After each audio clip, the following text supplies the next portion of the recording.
자세히 보았는가? 똑바로 보았는가? 중국은 과연 그들의 모습으로 우리를 만나고 있는가? 마오쩌둥의 중화인민공화국 수립 이후 60년이 흐른 오늘, 중국은 세계를 이끌어갈 강국으로 거듭났다. 대약진 운동과 문화대혁명은 중국인들의 좌절과 실패, 시련을 낳았다. 그래도 그 속에서 그들이 잃지 않은 건 자국에 대한 믿음과 미래에 대한 포부였다. 사회주의와 개혁개방으로 변화와 발전을 거듭한 중국. 우리는 이제 편견이 아닌 관심으로, 겉핥기가 아닌 진심으로 중국을 응시해야 합니다.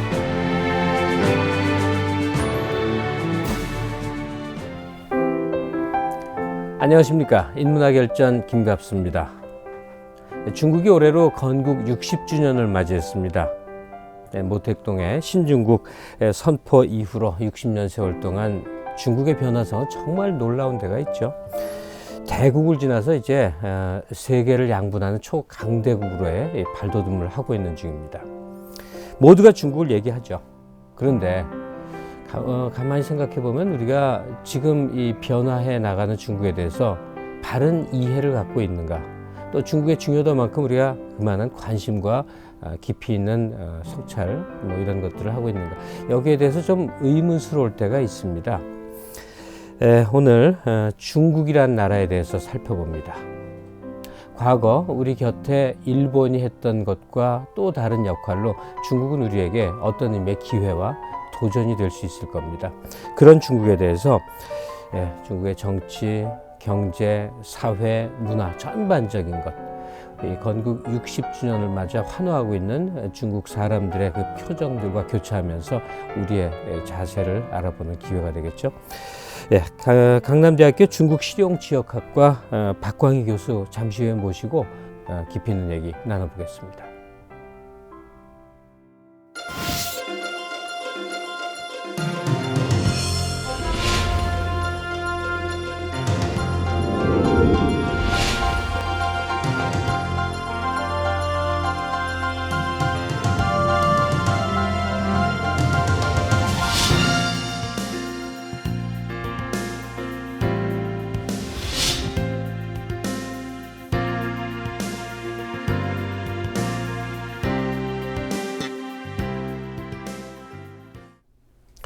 중국 그 자체가 나의 삶이었다. 앞으로 나의 남은 생에도 중국과 함께 보낼 것이다. 이렇게 공언하는 학자입니다. 박광희 교수 모시겠습니다. 안녕하세요, 박 선생님. 안녕하십니까. 예. 옛날에 이 중국이 우리하고 얼마나 거리가 먼지를 잘 아실 세대란 말이죠. 그렇죠. 지금 10대, 20대들은 아마 상상조차 못할 겁니다. 뭐 맘만 먹으면 2시간 비행기 타고 쭉 상해 가서 여행하고 이러는 세상을 살고 있으니까 말이죠. 옛날 같으면 뭐 아주 보존적인 표현으로 죽의장막 들어가 볼 수도 알 수도 없는 그런 세상이었는데 이제 우리는 아주 활발하게 교류를 합니다. 선생님, 중국을 이 전공 분야로 선택하는 데는 어떤 과정과 계기가 있었던 건가요?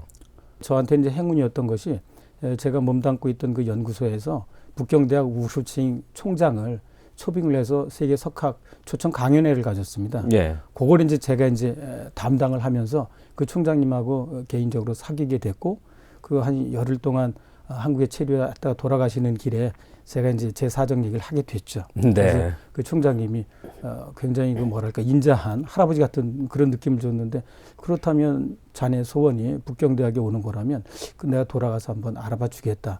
그렇게 언지를 주셨고 그 약속을 이행을 하셨죠. 그래서 제가 북경대로 가게 됐습니다. 남다른 계기 행운도 따르신 거네요. 그렇죠. 네. 그러네요. 그 유명한 북경대학 총장의 배려로 유학을 간다면. 근데 알려지긴 베이징 대학이 그렇게 유학이 쉽지 않다고요. 가면 뭐 텃세도 심하고 뭐 여러 가지. 그 당시에 이제 그 대학원 입학원서 받는 곳에서 우리 이 정치학과는 외국인한테 개방이 안 돼 있다. 네. 홍콩 대만 학생까지만 되지 한국 사람은 안 된다라고 해서 큰 좌절을 겪었었습니다. 그래서 이제 저에게 또 하나 다행이었던 것이 그 당시에 이제 중국이 개혁 개방을 심화해 나가면서 정치 개혁을 해야 되겠다라고 마음을 먹었고 그러면서 서구 학문, 특히 정치 발전론 쪽에 관심을 기울이고 있었습니다. 근데 그것이 하필이면 제가 이제 석사 때 전공을 한 비교 정치학 영역 내에 한 분야였었거든요. 그래서 수월하게 이제 대답을 할 수 있었고 선생님이 허락을 받게 되었습니다. 네, 한 사람의 중국 전문가가 탄생하는 그 과정이었습니다.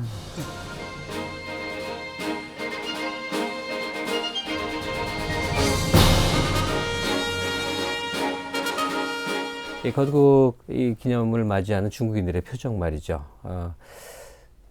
정말 진심으로 이렇게 기뻐하고 대견해하고 환호하는 그 느낌이 옵니다. 어떨까요, 그분들은? 최소한도 1949년 중국 공산당이 중화인민공화국을 개국하면서 드디어 반식민 반봉건 시대로부터 해방되었다라고 느꼈었던 그들이 더 역사를 회고한다라고 하면 1840년 아편전쟁 이후 거의 170여 년의 세월을 흐르면서 이제서야 비로소 어떤 세계의 패권 국가라고 할 수 있는 미국과 더불어 한 극을 차지하게 됐다라고 하는 그런 자부심이 충만한 것 같습니다.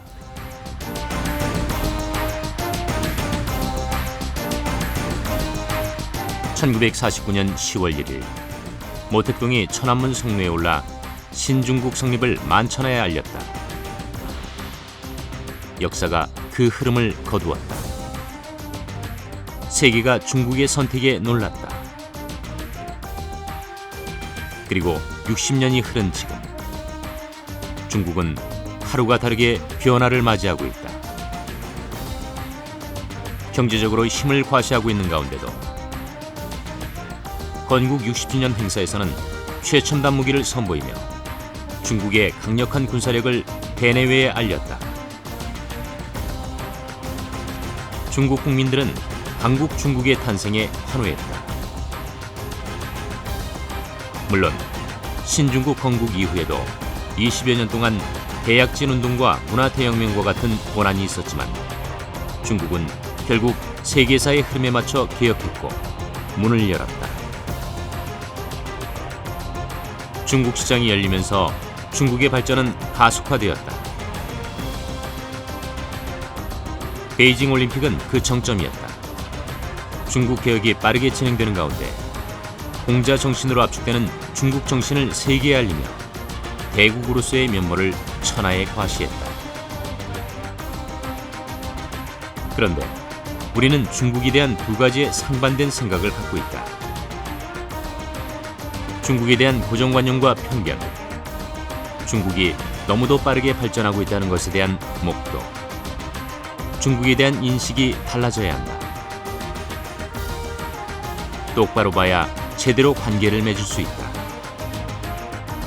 중국은 우리에게 가장 넓게 열린 시장이며 동아시아 동반자로서 함께 나아가야 하는 인접 국가이기 때문이다. 오늘에 이르기까지 뭐 결코 순탄하지 않았지 않습니까? 특히 그 아예 기점을 아편전쟁 시기부터 이제 거슬러 올라간다면 그야말로 치욕의 역사 아닙니까? 그렇죠. 그리고 공산당 정권 수립 후에도 뭐 대약진 운동이다. 내부에서는 뭐 잘해보겠다고 한 거겠지만 가령 문화대혁명 이건 뭐 재앙으로 일컬어지고 그러지 않습니까? 많은 사람들이 고통을 겪고 그랬었는데 말이죠. 네. 그 지금 말씀하신 대약진 운동 50년대 그리고 문화대혁명 60년대에서 76년에 이르러서 10년 동안 동란이라고 표현까지 하고 있습니다. 그런 의미에서 중국 공산당이 개혁개방의 에서의 어떤 그 역할 그것이 더 두드러진다라고 얘기할 수 있습니다. 물론 대약진 시기나 문화대혁명이나 똑같이 중국 공산당의 책임하에 이루어진 어떤 정치적 동원이었지만 최소한도 그것을 담당한 세력은 빨치 1세대, 혁명 1세대와 이제 덩샤오핑으로 이름 지어지는 그 후세대, 2, 3세대들의 공으로 새로운 중국을 만들어냈다라고 얘기할 수 있죠. 네. 이제는 아마 문화대혁명이라고 하는 그런 뼈아픈 실수를 다시는 저지르지 않을 것 같습니다. 네. 근데 이 모택동을 얘기할 때는 자세도 표정도 좀 다르다는 느낌을 받았습니다. 오늘의 현대 중국이 있게 한 존재로서 또 그 큰 그 어떤 산맥 같은 것에 대한 존경심 여러 가지가 교차하는 느낌이에요. 박 선생님이 이렇게 객관화시켜서 판단을 해본다면 평균적인 중국 인민들, 중국 사람들의 모택동에 대한 그 어떤 최고 지도자에 대한 생각은 어떻다고 보이십니까? 그 중국 내에 있는 지식인, 깨어있는 지식인으로서 량쇼밍이라고 하는 분이 있습니다. 이분은 이제 마오쩌둥보다도 연배가 조금 위인 그런 사람인데, 그분이 마오에 대해서 세 마디를 남겼습니다. 하나는 중국의 20세기에 가장 영향을 끼친 인물 셋은 손문, 장개석, 모택동이다 라고 얘기를 했고, 두 번째로는 모택동은 하나의 모택동이 아니다. 즉 마오쩌둥은 여러 가지 얼굴을 가진, 어떤 때는 유머러스하고 재치도 있고 또 자비롭지만 또 한편으로는 굉장히 그 정적에 대해서는 동날한 그런 면을 갖고 있다. 그리고 세 번째는 마오가 중화인민공화국을 건국하는 데 가장 큰 공을 세운 인물이다. 또한 이와 더불어 중화인민공화국의 어떤 그 건국에 가장 폐해를 끼친 인물이기도 하다라고 하면서, 그런데 만약에 마오의 그런 공이 없었더라면 아마 문화대혁명은 일어나지 못했을 것이다. 그런 평가를 한 적이 있습니다. 예, 뭐 그 정도로 강력한 존재인 건 뭐 틀림없는 것이죠. 그렇죠. 그리고 이 현대 중국을 보면 다시 말해서 이제 이 모택동이 결국 패권을 잡는데 사실은 모택동만 있는 게 아니지 않습니까? 그렇죠. 모택동을 떠올리면 또 주울레가 생각납니다. 아주 신비스럽기까지 한 인물이거든요. 그러니까 중국인들이 그 큰 존재로 생각하는 그런 몇몇 그 모택동 이외의 지도자에 대해서 좀 거론을 해주시면 좋겠어요. 시기 순으로 이야기한다라면 주울레부터 말씀을 드려야 될 것 같습니다. 지금 말씀하신 바와 같이 평생을 마오쩌둥의 뒷자리에 있었던 자애로운 총리의 인상을 그대로 가지고 있는 인물인데요. 사실은 주울레가 마오쩌둥보다 공산당 활동 초기에는 훨씬 높은 지위를 갖고 있었습니다. 1934년 5년 준위회의를 거치고 그 자리에서 이제 주울레가 이제까지 모스크바에서 공부를 하고 혁명을 배워서 돌아온 그 볼셰비키 파들이 지휘했었던 혁명운동은 잘못된 것이었다. 우리는 아무래도 마오쩌둥이 중국식 혁명을 해야 되겠다라고 하는 그 평가를 내리면서 그 회의에서 드디어 마오쩌둥이 주석의 자리에 올라가게 되거든요. 그런데 그렇다라고 하면 주울레는 마오쩌둥을 방패막이로 내세우고 영원한 2인자로서 그 자리를 유지하고자 했었던 뭐 그런 어떤 그 소인배였느냐라고 생각하면 그것도 또 오해입니다. 그의 어떤 그 카리스마라거나 조직력 이런 것은 그 누구에도 뒤지지 않습니다. 보통 사람 아니었죠. 근데 나중에 봤더니 마오가 말도 안 되는 핑계거리를 세워서 주울레를 압박을 했었습니다. 뭐냐면 그 당시에 이제 장개석 국민당 정부하고 대립 관계에 있을 때 이제 지하 활동을 하다 보면은 가명들을 많이 썼을 겁니다. 근데 하필이면 주울레가 썼었던 그 가명의 인물이 실존을 했고 그 사람이 장개석 쪽으로다가 회유당한 인물이 됩니다. 그때 그 문건에 발표한 사람이 누구라도 이거는 주울레가 이름을 빌려서 한 것이지 실제로 주울레는 이런 친장개석적인 행동을 한 적이 없다라고 다 알지만 마오쩌둥이 그것을 계속 어떻게 보면 기억에 재편집을 시켰다라고도 얘기할 수 있었을 겁니다. 지속적으로 물고 늘어지니까는 나중에 주울레가 지금 바깥에 적이 더 외환이 더 큰데 내가 마오와 한바탕 뭐 사단을 벌여서는 오히려 득이 안 되겠다 싶어서 한 발 물러섭니다. 그렇게 한 발 접어주는 바람에 계속 그것이 핸디캡이 된 셈이죠. 그리고 이제 그 마오쩌둥은 혁명을 이끌었다라고 하는, 그럼으로써 건국 영웅의 외투를 둘러쓴 인물이었습니다. 그렇기 때문에 당연히 카리스마가 풍기는, 그래서 인민들이 그를 바라보기만 해도, 그의 사진을 보기만 해도, 심지어는 모택동 어록을 핸디 사이즈로 앞가슴에 갖고 다니면 총알이 왔다가도 피해 나갈 거다라고 하는 그런 어떤 광신적인 생각을 갖게 만드는 카리스마로 똘똘 뭉친 인물이었고요. 두 번째로 이제 덩샤오핑 같은 경우에는 사실 덩샤오핑은 이중적인 인물입니다. 덩샤오핑이 자기가 스스로 마오쩌둥 시기와 선을 그어야 했음에도 불구하고 마오쩌둥을 그나마 완전히 폄하시키지 못하고 있는 것은 마오쩌둥의 반우파 투쟁에 선봉했었던 것이 덩샤오핑이었기 때문입니다. 그래서 마오를 공격하다 보면 그 죄과가 자기에도 미치기 때문에 일정 정도 선을 그을 수밖에 없는 상황인데, 그럼에도 불구하고 덩샤오핑은 1978년 개혁 개방 이후에는 인민들에게 잘 살아보자라고 하는 그런 경제 마인드를 심어주었고 그것이 30년 동안에 이어져 오늘의 결과를 가져왔기 때문에 다소 89년 반민주적인 행위가 있긴 있었다 할지라도 덩샤오핑 또한 각광받는 그런 인물입니다. 예. 그 3세대의 강택민 같은 경우에는 김 선생님이 아까 말씀하실 때 중국 인민들이 뭐 바보라는 표현도 하더라. 네, 아주 싫어하더라고요. 맞습니다. 예. 뭐 공개된 석상에서 이런 이야기를 제가 드릴 수는 없을 겁니다. 그렇지만 그가 뭐 소련 유학을 했다라거나 혹은 상해 시장을 거쳤고 총서기를 거쳤고 그 이후에 당 총서기가 됐다라는 것이 순전히 그의 어떤 능력에 의해서 됐다라기보다는 어떤 그 타이밍 이것이 절묘하게 맞아 떨어졌다라는 그런 측면도 있습니다. 그리고 또 3세대 정도 내려오게 되면은 이제 더 이상 혁명을 운이할 때가 아니기 때문에 전문성을 갖춘 테크노크라트적인 면도 있어야 되고 그러면서도 이데올로기적인 측면을 갖고 있는 인물이어야 하는데 하필이면 그 3세대 중에 뭐 리펑이라거나 지앙저민 이런 인물들이 혁명 열사의 유자녀이면서 덕분에 건국 이후에는 러시아 유학을 갔다 올 수 있었던 그런 케이스입니다. 그렇기 예. 때문에 어떤 경력, 이력서를 쓴다라고 하면 가장 그럴듯한 인물이 되는 겁니다. 그래서 강택민이 89년 천안문 사태 이후에 그 자리를 차지할 수 있었고 자기 이름을 마오쩌둥 덩샤오핑과 같은 반열에 올리고자 노력을 했지만 자기 이름이 어떤 한 시대를 풍미했었던 이데올로기로 자리매김하지 못했습니다. 예. 3개 대표론이라고 하는 것인데 그 이론에는 강택민 이름이 빠져 있습니다. 그리고 이제 4세대 후진타오 같은 경우에는 3세대 리더였었던 강택민의 그 심 중에는 사실 후진타오가 아니었다라고 저는 생각을 합니다. 네. 그렇지만 그 과정 10여 년 동안을 경력을 쌓으면서 당에 대한 공헌이라거나 혹은 국제사회의 얼굴 알리기 등등을 통해서 그가 자격을 갖추게 되면서 할 수 없이 강택민도 두 번의 기수 즉 10년 동안만을 총서기 자리를 차지할 수 있었고 나중에 4세대에게 물려줄 수밖에 없었던 그리고 이제 벌써 2012년이 되어야 제5세대 지도자들이 등장을 하게 될 텐데 벌써부터 우리 언론에서조차도 5세대 지도자는 누가 될 것이다라고 얘기가 나오고 있고 예.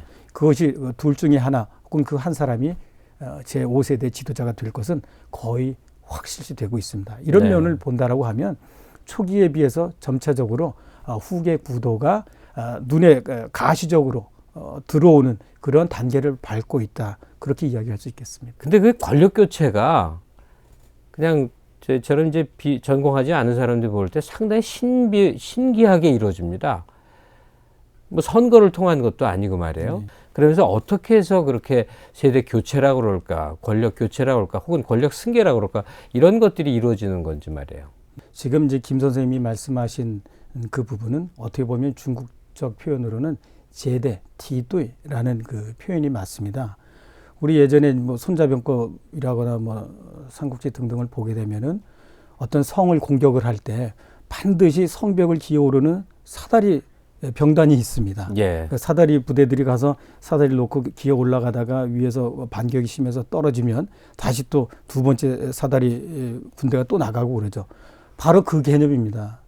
중국적으로 얘기한다라고 하면 우공이산이라는 표현이 될까요? 예. 할아버지, 아버지가 안 되면 손자, 증손자가 산을 옮기고 말겠다라는 그런 개념인 것이죠. 그러니까 우리 일상에 쓰는 말로 하면 뭐 1진, 2진, 3진 이렇게 그렇죠. 되나요? 그런 표현이 적합하다라고 생각이 됩니다. 예. 그렇기 때문에 지금 거론하고 계시는 제1세대, 2세대 할 때 1세대의 대표 마오쩌둥, 2세대 덩샤오핑, 3세대 짱저민, 4세대 후진타오라고 했을 때 이들의 연배가 30년씩 차이는 나지는 않는 거죠. 그렇죠. 한 10여 년 정도, 뭐 15년 정도 차이가 나게 되는 겁니다.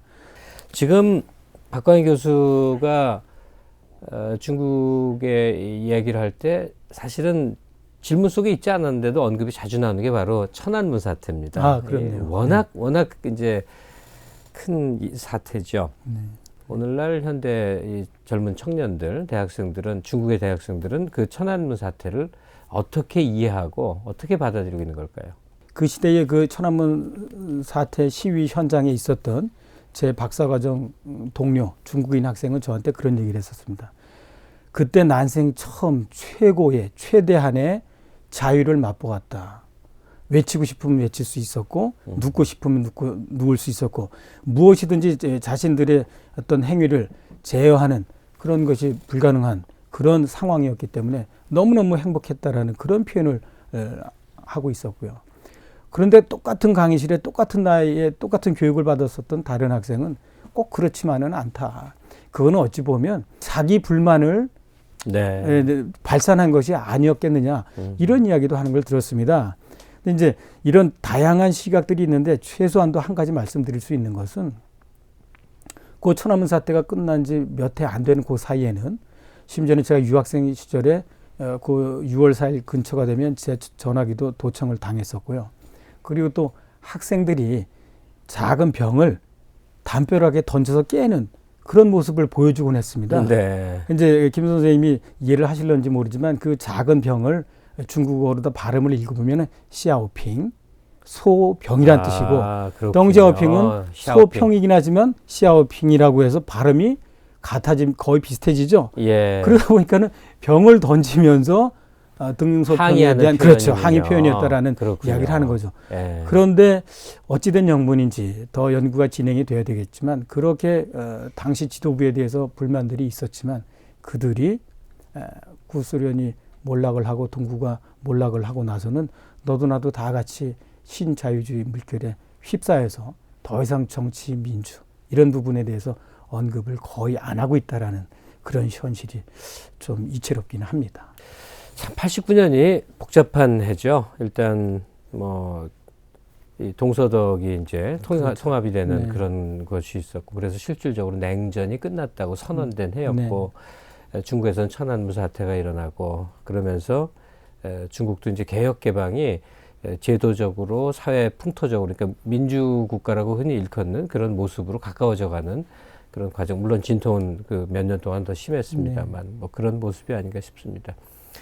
대외관계 측면에서 이제 이 중국을 좀 들여다보고 싶단 말이에요. 근데 뭐 중국의 대외관계는 우리나라도 또 세계 어느 나라든 지금 다 미국 관계입니다. 대미 관계가 이제 어떻게 풀려가느냐 하는데 신기할 정도로 나오는 얘기들은 말이에요. 닉슨이 이제 이 모택동하고 회담하면서 핑퐁 외교로 뭐 대탕트라고 표현하면서 이제 풀어간 시간이 벌써 아주 몇십 년이 흘렀는데 말이에요. 그런데도 미국이 중국을 좀 제대로 알아야 된다. 중국에 대해서 너무 모른다. 뭐 이런 얘기들이 이제 보도를 통해서 나옵니다. 네. 중국과 미국의 이 관계에 대해서 우리는 오히려 이제 또 제3자라고 할 수 있는데 어떻게 평가를 하고 계신지요? 구소련이 몰락하기 전에 중국은 이제 국내적인 문제도 있기는 했었지만 최소한도 국제사회에서 사회주의권을 대변하는 미국의 카운터파트가 될 필요는 없었습니다. 그렇지만 이제 90년대 이후에는 중국의 경제력도 커졌고 또 미국을 가로막아서 주었었던 바람을 막아 주었었던 구소련이 몰락하고 나서는 중국이 은연중에 그 역할을 하게 되는 그런 상황이 벌어지고 있다고 생각을 합니다. 예. 그러면서 예를 들 수 있는 것이 6.25 주재 중국 대사관에 대한 미국의 어떤 오인 폭격 그 부분이 반미 정서가 가장 극명하게 드러난 사례로 우리가 손꼽을 수 있습니다.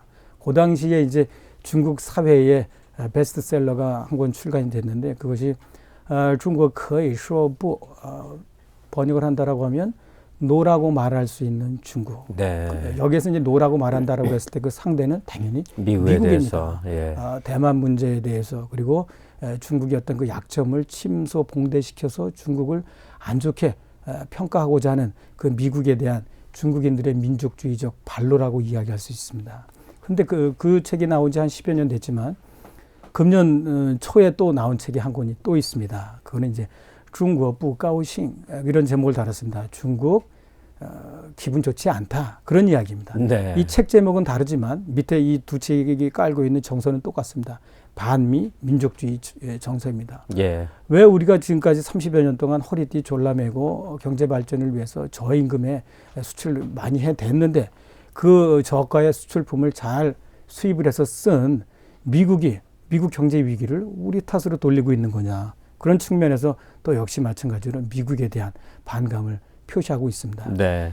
뭐 전문적인 분석 기관들이 자꾸 뭐 중국 경제가 몇 년 후에 뭐 미국을 앞지른다, 뭐 군사력은 어떻게 된다 이렇게 얘기하니까 어떤 그 상생의 측면보다 이제 대립될 수 있는 요소를 많이 생각하게 됩니다. 근데 이 당 말이에요. 당이 국가보다 우위에 있다 이렇게 얘기를 하시는데 그래서 그런 건가요? 중국에서 이제 개혁 개방이 이루어지고 소위 돈 맛을 안다 이렇게 되면 이제 탈정치화가 되는 게 일반적인 과정 아닙니까? 네, 그러니까 그렇죠. 젊은이들이 공산당 싫어 이래야 이제 하나의 흐름일 것 같아요. 좋은 외제차 써보고 뭐 좋은 옷 입고 뭐 이런 외국 경험, 여행 경험도 막 갖고 그랬으니까. 근데 반대로 말이에요. 오히려 공산당 가입률이 훨씬 높아져서 뭐 청년층 거의 70% 가까이가 공산당에 가입을 했다.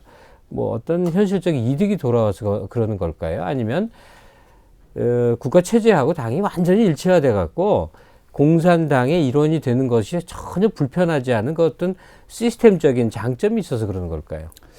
아마 상호 이익 관계가 성립된다라고 볼 수 있을 겁니다. 실제로 제가 이제 북경 대학생들한테 물어본 적이 있습니다. 제가 이제 그 어떤 건물에 들어가서 선생님을 만나고자 하면서 좀 기다리느라고 게시판을 본 적이 있어요. 근데 다른 벽보들은 다 하얀 종이에 까만 글씨를 썼는데 빨간 포스터에 검정 붓으로 쓴 게 있었어요. 그래서 이건 뭔가 하고 봤더니 그 북경대학 내에서 이번에 당원이 되는 사람들 명단이었어요. 예. 한 10여 명 정도가 있었는데 그래서 이제 제가 이제 그 포스터를 보고 나서 학생들한테 물어봤더니 비아냥거리는 학생들도 의외로 있었습니다. 네. 뭐 자기네들 나중에 취업 잘 되려고 저러는 거지 뭐. 혹은 뭐 학교 다니면서 어떤 혜택 같은 거 보려고 그러는 거지 뭐. 이렇게 얘기를 하는 거예요. 아하, 예전에 비하면 분명히 이데올로기가 퇴색이 되고 있기는 있지만 개중에 누군가는 아직까지도 중국 공산당원이 된다라는 것이 자신의 인생에 도움이 된다라는 것을 알고 그 당원이 되고 있는 것이 아니냐. 그러니까 예전처럼 어떤 순수한 인민을 위하여 복무하겠다라고 하는 그런 자세보다는 이기적인 사적인 이제 출세, 편의성 뭐 그렇죠. 이런 것들이 작용하고 있습니다. 예.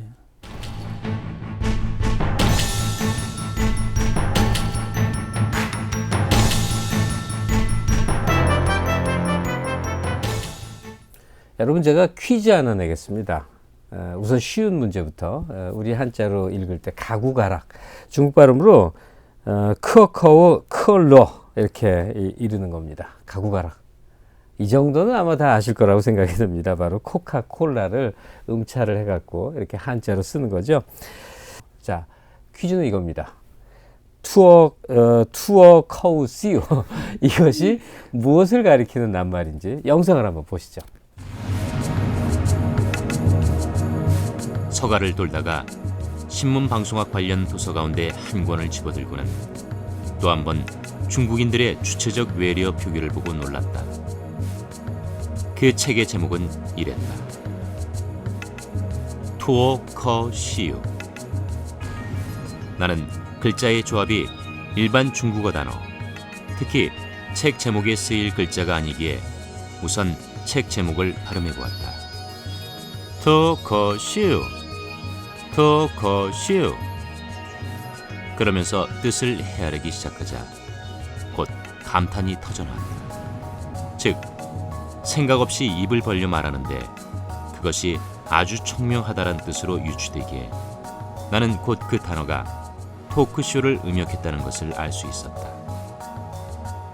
사실 중국어의 모든 외래어와 외국어가 음과 뜻이 항상 맞아떨어지는 것은 아니지만 중국인들은 적극적이고 주체적으로 신조어를 만들어내는 것이다. 그러니까 코카콜라를 자기식대로 이렇게 쓴다.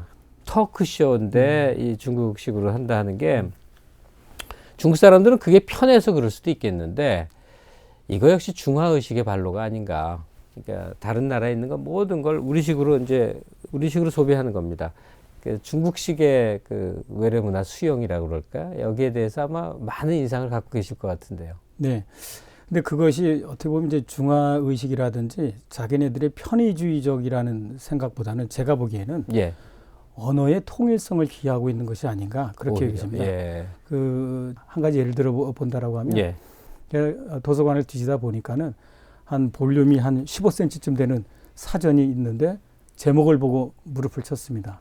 바로 외국인들의 인명을 한자로 쓸 때는 이렇게 써라라고 아예 가이드북이 있었던 셈이죠. 그러니까 대원칙이 있는 거군요. 그렇죠. 예. 아니 아예 그냥 구체적으로 뭐 에드가 스노라고 하면 이 글자를 이렇게 써라라고 정해져 있었다라는 거죠. 예. 그리고 그런 작업이 매년 이루어지고 있습니다. 그걸 봐서 그러면 상상할 수 없이 많은 이제 외래어가 있을 텐데 그걸 다 지정해 나갑니다. 그렇죠. 예. 우리하고는 다르죠. 제가 근데 질문을 잘 드렸네요. 저는 아까 말씀드린 대로 일종의 중화의식의 발로로 우리식으로 한다 이거라고 생각을 했는데 그게 아니고 언어 통일 정책이라고 할 수 그렇죠. 있는 거군요. 중국을 말할 때 이제 비판적 접근으로 정말 빼놓을 수 없는 게 바로 이 소수민족입니다. 여러 가지 역사적 유래가 있죠. 어쩔 수 없는 것도 있고 때로는 서역처럼 부당해 보이는 우리 입장에서 보기엔 부당해 보이는 것도 있고 다양한 55개 소수민족이죠. 네. 지금 전문가 입장에서는 사실 자기가 전공하는 대상을 이렇게 아무래도 좀 옹호하게 되고 뭐 그렇지 않습니까? 어떤 시각이 있습니까? 제 눈에도 작년 그 북경 올림픽의 그 이벤트는 조금 걱정스러운 면이 있었습니다. 예. 물론 이제 고대 중국의 어떤 그 문명을 보여주는 장이모 감독의 그 연출은 대단했습니다. 압도적이었습니다. 그런데 한 가지 안타까웠던 것은 56명의 소수민족 및 한족 어린이가 퍼레이드에 참여를 했지만 나중에 알고 봤더니 그 55개 소수민족 아이들이 원래 소수민족이 아니라 전부 다 한족이었다라는 사실입니다. 그랬습니까? 네. 이것은 무엇을 반증하고 있는 거냐? 그냥 한족이 다 대표다. 예. 물론 뭐 행정 편의주의적으로다가 55개 어린이들도 한족으로 했다라고 이야기할 수 있을런지 모르지만 그러한 발상 자체는 중국이 겉으로 표방하고 있는 것과 달리 소수민족에 대한 어떤 혜택을 부여하고 있는 듯하지만 소수민족을 진정으로 이해하고 감싸고 있지는 못하다라는 그런 생각을 하게 됩니다. 제가 이제 아주 상징적인 이야기를 하나 소개시켜 드리겠습니다. 1762년쯤 되면 중국 청나라 6대죠. 걸륭제가 이제 정복전을 펼치는 그런 시기입니다. 그때 그 신장 위구르 지역을 점령을 했습니다. 예. 그쪽을 이제 점령을 하고 봤더니 몸에서 그 향기가 나는 그 처녀를 발견을 했습니다. 이르파한이라고 하는 그 처녀 아이였는데 신기하죠. 거기에 끌렸죠. 매력에 끌려서 이제 자금성으로 데려왔어요. 데려왔는데 이제 궁녀가 된 셈이죠. 이 궁녀가 매일같이 눈물 짓고 있는 거죠. 그러니까 그를 달래보고자 이제 별의별 수단을 다 썼는데도 안 됐어요. 안 되니까는 이제 실제로 물어봤습니다. 이제 걸륭제가 하도 갑갑하니까는 너를 어떻게 해주면 좋겠니? 그랬더니 자기 고향에 있는 그 나무였어요. 보리수라기도 하고 뭐 대추나무라고도 하는데 그 향기를 맡고 싶다라고 얘기를 하는 거예요. 그래서 이제 그거를 정말 가져다가 심어줬더니 아주 행복해하면서 궁녀 생활을 잘했다. 그런 이야기가 있더라고요. 예. 그런데 이걸 우르미치 사람들한테 얘기를 해봤더니 피식 웃더라고요. 왜 그런가 봤더니 그런 일이 있기는 있었어요. 그런데 그 이르파한이라고 하는 그 궁녀가 이제 그 자금성에 와서는 향비라고 하는 향기가 나는 여자니까 이름을 바꾸긴 했지만 항상 가슴에 우리식으로 따지면 은장도죠. 네. 칼을 품고 있다가 황제가 날 부르는 날이 내 죽는 날이다라고 했고 황제가 어느 날 불렀을 때 자결을 했다라는 겁니다. 이 이야기는 한족 입장에서 중국 입장에서 보면은 어떤 그 야만인 그 미개인을 문명권으로 데려와서 잘 살게 해줬다라고 자기는 그렇게 생각을 하고 있을지 몰라도 그 당시에 있었던 또 지금도 역사의 연면이 이어내려오고 있는 그 이민족 위구르족 같은 경우에는 내가 결코 세월이 흘러도 한족에 동화되지 않겠다라는 생각을 갖고 있는 거거든요. 예. 그게 명확하게 보이는 현상임에도 불구하고 아무래도 이제 우리 한국과 중국 간의 무역 역조, 그러니까 중국하고 거래를 해서 우리가 이익을 많이 보는 상황 때문인지 우리 그 뭐 정치인들이나 또 영향력 있는 사람들은 입을 다뭅니다. 꼼짝을 할 수 없는 이해가 가는 현실인데 말이죠. 네, 이제 가상 대화 시간입니다. 인문학 말을 걸다 여기로 들어가 보겠습니다. 박광희 교수의 대화 상대자를 누구로 할 것인가? 박 교수와 마오쩌둥이 만나 한번 대화를 하는 것도 괜찮을 것 같은데 대상이 너무 많아서 좀 고심을 했는데요. 네.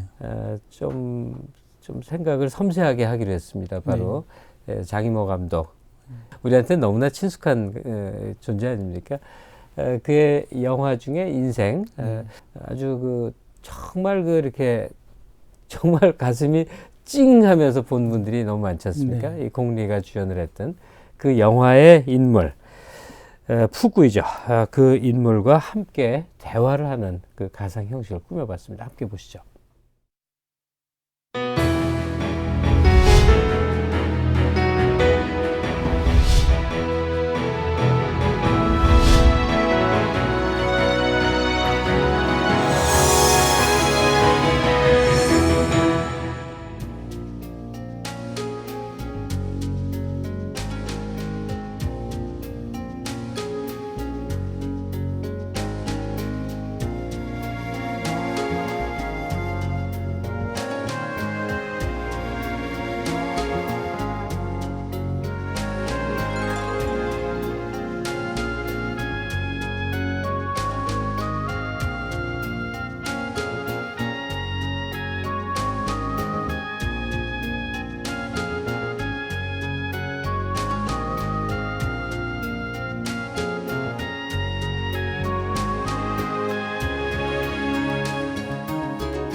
북구이, 인생 참 어렵죠?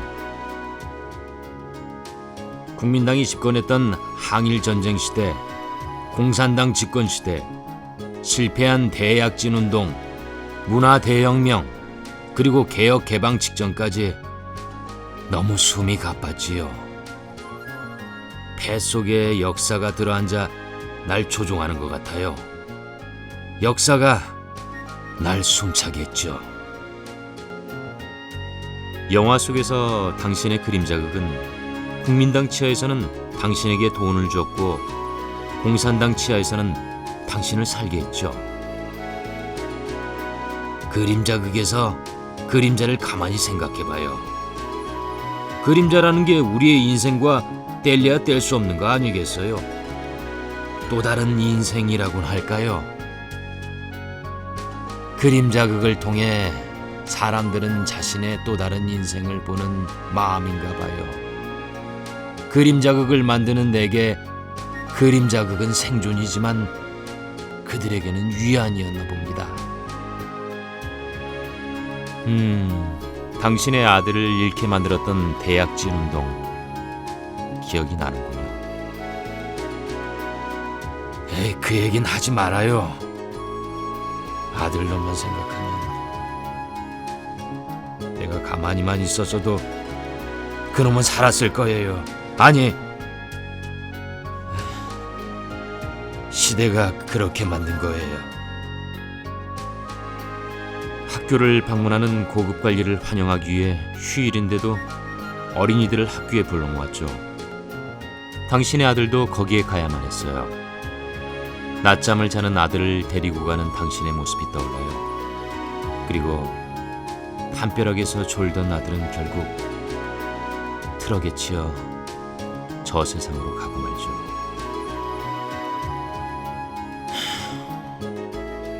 그놈 운명이 거기까지였나 봐요. 그놈 운명이 말입니다. 그때 제가 그놈에게 말했어요. 우리 집에 지금 닭이 한 마리 있지? 이 닭이 크면 거위가 되지. 다시 거위는 자라서 양이 되고 양이 크면 소가 되지. 그리고 소가 크면 공산주의가 되지. 그리고 정말 공산주의가 왔지요. 그런데 제 아들놈은 갔어요. 네, 정말 귀엽고 사랑스러운 아들이었는데 저도 마음이 아팠습니다. 그런데 아들놈뿐 아니었어요. 영특했던 제 딸아이도 그만 죽고 말았지요.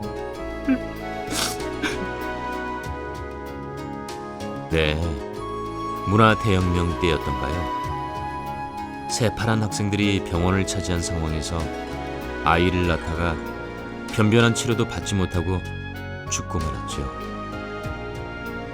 북구이, 슬퍼 말아요. 그래도 당신은 꿋꿋하게 그 세월을 지나왔잖아요. 전 중국의 정치사를 강의하면서 강의 첫 시간에 꼭 당신이 주인공인 이 영화 인생을 보여줍니다. 역사 속에서 그 흐름에 실려가는 제 삶이 당신의 눈에 띄인 거로군요. 하지만 박 교수, 난 내가 어떻게 할 수 없는 게 역사라는 생각이 드는군요. 당신네 나라에서는 인생이라는 영화로 선보였지만 원래 제목은 그게 아니에요. 네, 활착입니다. 삶을 뜻하는 활과 지속성을 뜻하는 착. 아마도 삶은 계속된다, 뭐 그런 의미가 아닐까요?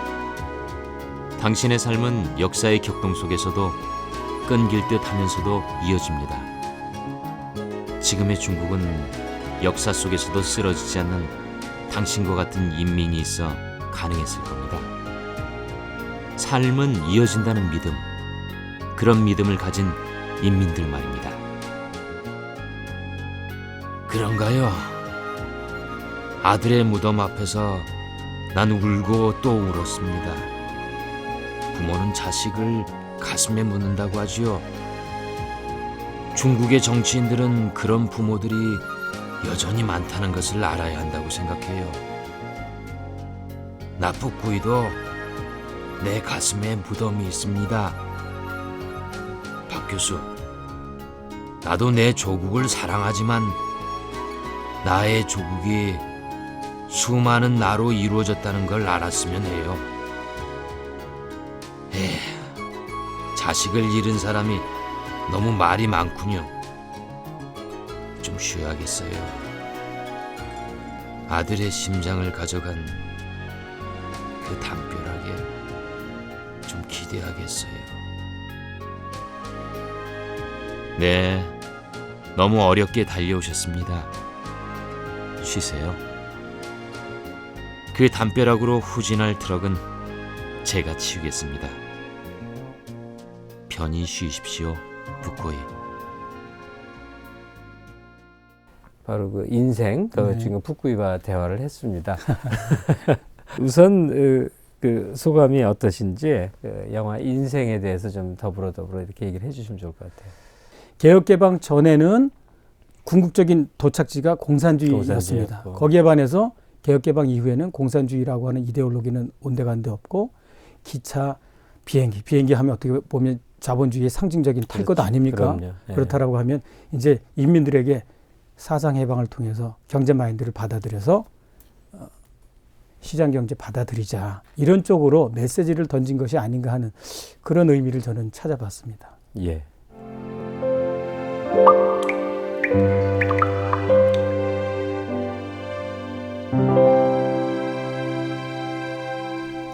네, 이제 낭독의 힘이 함께하는 순서입니다. 울림이 있는 인문학 코너죠. 오늘 중국 정치를 연구하시는 강남대 중국 실용지역학과 박광희 교수와 얘기 나누고 있습니다. 아주 방대하게 얘기를 나누고 있는 중이라서 뭐 하나하나 이렇게 중요하지 않은 토픽이 없습니다. 죄송합니다. 제가 중국 정치 전공이라고 하면서 예. 중국의 정치, 경제, 사회, 문화 다 건드리고 있는 것 같습니다.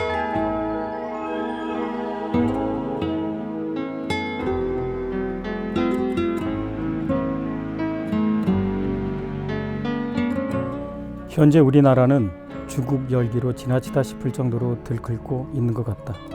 제발 중국에 대한 관심이 냄비 끓듯 하지 말고 우리네 전통 구들장과 가마솥처럼 은근하고 지속적인 열기로 이어지길 고대한다. 지금도 그러하듯이 10년 전에도 중국은 거기 있었다. 어느 날 갑자기 변화된 중국으로 다가선 것이 아니다. 우리가 관심을 덜 기울였고 인식하지 못했을 따름이다. 따라서 지나친 호들갑을 떨 것이 아니라 점차 거목으로 변해가고 있는 중국을 옆에서 꾸준히 관찰하고 파악해서 어떻게 하면 양국이 공동 번영과 평화를 누릴 수 있을 것인가에 대해 조심스레 안목을 키워나가기로 하자. 뭐 옳습니다. 근데 앞으로 중국이 어떻게 나갈 것이냐에 대한 전망에 따라서 또 우리의 태도도 많이 규정되는 바가 있을 텐데요.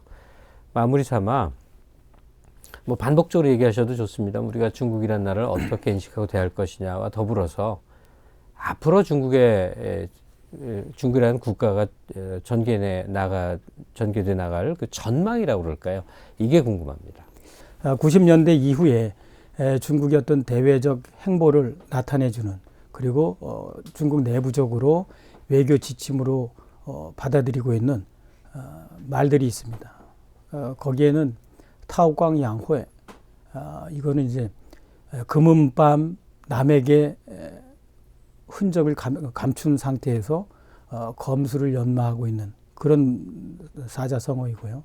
또 하나는 여소 조웨이, 내가 해야 할 바는 하겠다라고 하는 그런 말이고, 마지막으로는 중국어崛치, 그렇게 되어 있습니다. 그것은 중국은 일어선다, 이 셋입니다. 이 세 가지 말을 연이어서 곱씹어 보게 되면은 남이 보이지 않는, 국제사회에서 인식하지 못하도록 그러한 상황에서 중국의 국력, 역량을 키워나갔고 나갈 것이며, 그리고 이제 미국에 맞설 수 있는 제2인자가 되고 있는 마당에는 우리가 제3세계를 대변해서 하고자 할 말, 하고자 할 일은 하겠다라고 하는 자신감을 표현하고 있습니다. 그리고 궁극적으로는 너희들 봐라, 우리 중국은 우뚝 일어설 것이다 라고 하는 어떤 장담을 하고 있는 표라고 생각을 합니다. 따라서 그들의 경제적 혹은 어떤 그 사회적인 분위기, 이런 것을 제대로 인정하고 더 이상 그들을 무시하는 듯한 그런 발언이라거나 자세는 겸허히 거둬들여야 할 것이다라고 생각합니다. 예, 세계 경제가 유례없는 거의 뭐 공황 직면을 맞이해도 중국은 올해 8% 성장을 달성할 거라고 전망되더군요. 네. 무서운 중국, 또 우리와 너무나 많은 연고가 있는 중국, 거기에 대해서 좀 전반적으로 쭉 한번 훑어볼 수 있는 기회가 됐습니다. 사실 이런 시간이 좀 더 많아야 될 것 같은데요. 오늘 이렇게 문을 열어준 박 교수님 감사드립니다. 고맙습니다. 네, 수고하셨습니다.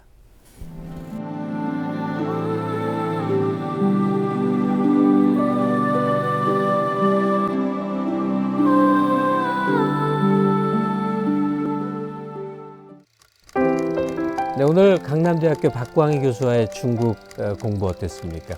흥미롭기도 하지만 때로 뭐 이렇게 마음에 경각심 같은 게 다가오기도 하는 시간입니다. 중국에 대한 여러 가지 그 기억들 또 장면들 떠올릴 때요, 그 인상적인 자전거 부대를 얘기하지 않을 수 없습니다. 길에 참 많은 자전거들이 달리죠. 실제로 박광희 교수가 그 유학 시절에 중국인들하고 자전거 경주를 했는데 이길 수 없었다고 합니다. 워낙 그들은 자전거에 단련되어 있는 거죠. 자전거를 통해서 중국의 모습을 한번 비유를 들어볼 수 있을 것 같습니다. 두 개의 바퀴, 하나는 자국에 대한 그 강렬한 자긍심들, 그리고 또 한 축은 역시 원대한 비전을 갖고 세계 초강국을 일궈내겠다고 하는 그들의 포부, 이게 이 현대 중국을 이렇게 달려가게 질주하게 만드는 힘이 아닌가 싶습니다. 그런 중국을 제대로 알고 이해하지 않는 한 우리는 이 세계사의 흐름에, 오늘날의 흐름에 제대로 주역이 돼서 나갈 수는 없을 거라고 생각이 듭니다. 혹시 중국에 대한 제대로 된 이해에 게으르지는 않았었는지 이런 면을 되돌아보게 만든 시간이었습니다. 네, 오늘 시간 여기까지 하고요. 다음 주에 여러분 찾아뵙겠습니다. 고맙습니다.